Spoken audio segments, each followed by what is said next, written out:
Imagine gazing out into the cosmos through the lens of the iconic Hubble Space Telescope, a device that, for the past few decades, has unveiled the mysteries of space in stunning detail. Now, picture viewing the universe through the James Webb Space Telescope, a newer, more advanced tool designed to push the boundaries of our cosmic understanding even further. While both telescopes share a common purpose, they are as different as night and day. The Hubble Space Telescope, launched in 1990, is a reflection of the technology of its time. It orbits Earth, capturing images in visible, ultraviolet and near-infrared light.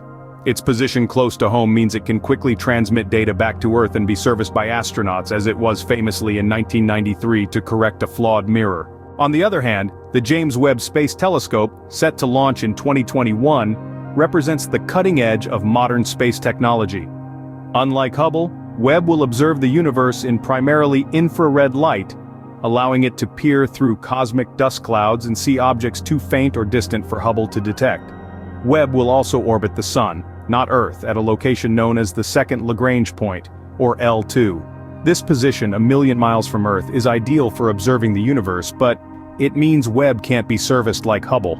To summarize, the Hubble Space Telescope and the James Webb Space Telescope are both extraordinary tools for exploring the cosmos. However, they differ significantly in their technology, capabilities, and positions in space. Hubble operates close to Earth and can be serviced by astronauts, while Webb will be stationed a million miles away, observing the universe in a different light. These differences underscore their unique roles in space exploration. Hubble has expanded our understanding of the universe for over 3 decades, and Webb is poised to continue that legacy, pushing the boundaries of what we know about the cosmos. As we stand on the threshold of a new era of discovery, one thing remains clear: the universe's mysteries are vast, but our determination to unravel them is unwavering.